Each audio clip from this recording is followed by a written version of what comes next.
नमस्कार दोस्तों, मेरा नाम है गौतम गुप्ता और आप देख रहे हैं गुप्ता कोचिंग सेंटर का ऑफिशियल यूट्यूब चैनल। तो फ्रेंड्स, आज के इस वीडियो में हम पढ़ने वाले हैं क्लास 10th का सोशल साइंस सब्जेक्ट का जो एक बुक है जिसका नाम है पॉलिटिकल साइंस। जो हमारा सब्जेक्ट है सोशल साइंस का, जो ये पार्ट है इसका फर्स्ट चैप्टर पढ़ने वाले हैं जिसका नाम है पावर शेयरिंग, जिसको हिंदी में कहते हैं सत्ता की साझेदारी, यानी कि जो हमारे पास पावर है उसको बांटना। तो फ्रेंड्स, इस वीडियो में हम बहुत कुछ सीखेंगे। ये वीडियो काफ़ी इंपॉर्टेंट होने वाला है, तो चलिए शुरू करते हैं। तो फ्रेंड्स, सत्ता की साझेदारी यानी कि पावर को बांटना। अब ये पावर को बांटना क्यों ज़रूरी है?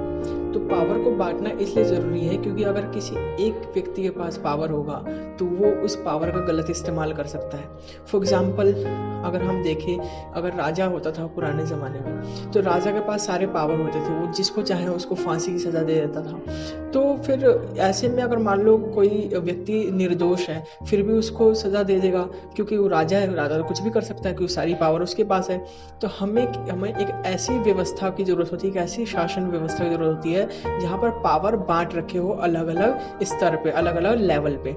इसलिए इसलिए पावर जो होता है उसको बांटना जरूरी है। तो फिर हम यहाँ पर दो उदाहरण लेते हैं, दो एग्जाम्पल लेते हैं दो देशों का, जिससे हम इसको और अच्छी तरह समझ सके। हमारे पास यहाँ पे दो देश हैं, पहला है बेल्जियम और दूसरा है श्रीलंका।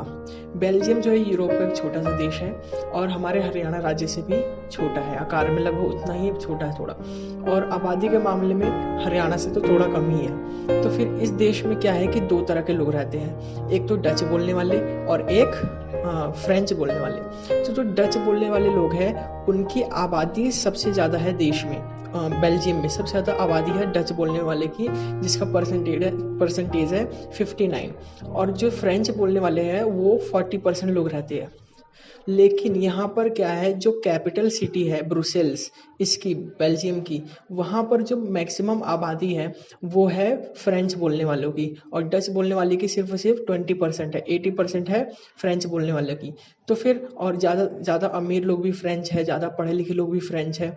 तो इसमें क्या है कि देश में तो आबादी सबसे ज़्यादा है उनकी जो डच बोलते हैं, लेकिन कैपिटल सिटी में फ्रेंच बोलने वाले लोगों की आबादी ज़्यादा है। तो यहाँ पर क्या हुआ कि जो डच बोलने वाले थे वो जैसे थोड़े इंटेलिजेंट हुए और थोड़े पढ़े लिखे हुए, तो उन्होंने अपनी नाराज़गी जाहिर की, बोला कि मतलब एक दूसरे में, जब भी दो संस्कृति का आपस में एक देश के अंदर क्या होता है कि उनके बीच में विरोध हो जाता है, तो उन दोनों के बीच में विरोध हुआ। तो फिर इसका फैसला क्या किया गया कि यहाँ पर कई स्तर की सरकारें बना दी गई, एक केंद्र सरकार और एक राज्य सरकार। तो केंद्र सरकार में क्या है कि दोनों ही भाषा बोलने वालों की बराबर संख्या होगी सरकार में। और जो राज्य सरकार है उसमें अलग अलग बांट दिया गया, फ्रेंच बोलने वालों का राज्य अलग कर दिया गया और डच बोलने वालों का राज्य अलग कर दिया गया। और उनके अपने अपने राज्य के आधार पर वो अपना फैसला खुद ले सकते हैं। तो यहाँ पर एक तो दो तरह की सरकार होगी, तो केंद्र सरकार, एक राज्य सरकार, और एक और तरह की सरकार बना दी जो समुदाय के लिए हो गया, किसी एक पर्टिकुलर समुदाय के लिए। तो 3 स्तर की सरकार बना दी। तो यहाँ पे सुनने में लग रहा होगा कि काफ़ी मुश्किल है हो गई यहाँ पर सरकार चलाना, किस तरह से मैनेज किया होगा। दोस्तों, यहाँ पे सबसे बड़ी बात है, मुश्किल हो या कुछ भी हो, अगर सरकार सही ढंग से चल रही है, शांति है, सबसे बड़ी चीज़ है शांति, और शांति मिलती है तो बहुत अच्छा सिस्टम है।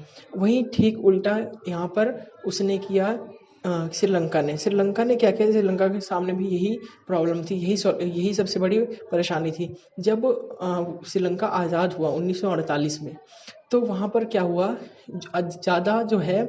जो ज़्यादा आबादी वाले जो लोग थे उन्होंने उनके साथ भी ऐसा ही किया जो कम आबादी वाले लोग थे। यहाँ पर कम आबादी थी, जो तमिल बोलने वाले थे, और जो सिंहली थे वो उनकी आबादी ज़्यादा थी। तो उन्होंने अपना अधिकार जताना शुरू कर दिया, अपनी भाषाओं को ज़्यादा ऊपर रखने लग गए, और साथ ही साथ जो विशेषाधिकार होते हैं, जो नौकरियों में जो ज़्यादा लाभ होते हैं, तो इन सब चीज़ों में जो मैक्सिमम आबादी वाले जो लोग थे, सिंहली थे, वो उन्होंने अपना अधिकार जमाना शुरू किया। तो इससे क्या हो, जब इस तरह से तुम करोगे, सिंहली वालों, तुम्हारी आबादी ज़्यादा है, तुम इस तरह उसके साथ तमिल बोलने वालों के साथ अगर इस तरह करोगे तो विरोध तो हो गई। तो ऐसे में क्या हुआ, गृह युद्ध हो गया और हज़ारों लोग मारे गए दोनों ही पक्षों में, और कई लोगों को उस देश को छोड़ना पड़ा। तो इन दोनों केस स्टडी से हम क्या सीखते हैं, ये दोनों केस स्टडी हमने दो देशों को लाया जो लगभग आकार में एक जैसे ही है।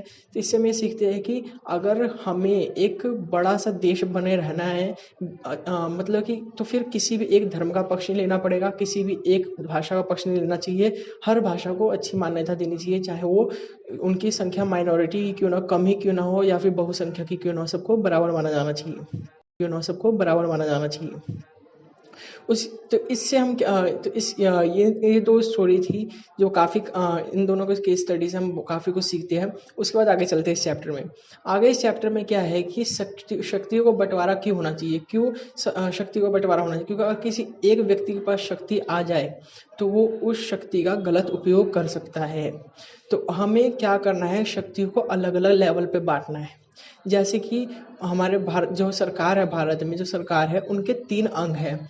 एक तो विधायिका, एक कार्यपालिका, एक न्यायपालिका। विधायिका वो सरकार होती है जो कानून बनाती है, और जो कार्यपालिका है वो जो उसको एग्जीक्यूट करती है, यानी उस कानून को मतलब कानून को पालन करवाती है। और जो न्यायपालिका है वो न्याय देती हुई देखती है जो कानून बना है वो सही से पालन हो रहा है कि नहीं हो रहा। ठीक उसी प्रकार से अलग अलग स्तर पे और भी सरकारें बनी हुई है। राष्ट्रपति हो गया, अगर प्रधानमंत्री हो गया, ये सब केंद्र में हो गए। उसके बाद अलग अलग राज्य में अलग अलग सरकारें बन गई, और उस तरह से अलग अलग डिस्ट्रिक्ट में भी अलग अलग, मतलब कि अलग अलग इसमें लेवल हो गया सरकारों का। जिससे क्या हुआ, किसी एक व्यक्ति के पास पावर नहीं है, क्योंकि अगर एक व्यक्ति के पास पावर हो गया तो वो गलत उपयोग कर सकता है। साथ ही साथ जितने पॉलिटिकल पार्टीज होते हैं जो सत्ता में आते हैं, उनके ऑपोजिशन जो होते हैं, जो उनके ऑपोजिशन होते हैं, तो उनको भी एक जगह दी गई इस सरकार में। तो इस तरह से शक्तियों को बांट दिया गया ताकि कोई एक व्यक्ति मतलब कि उस शक्ति का गलत उपयोग ना कर पाए। तो यही था इस चैप्टर में। आज के लिए इतना ही, बाकी मिलते हैं नेक्स्ट वीडियो में। अगर आपको ये वीडियो पसंद आया हो तो इस वीडियो को जरूर लाइक करें, सब्सक्राइब करें और अपने दोस्तों के साथ शेयर करें ताकि उन लोगों को भी इस वीडियो से फ़ायदा मिल सके। धन्यवाद।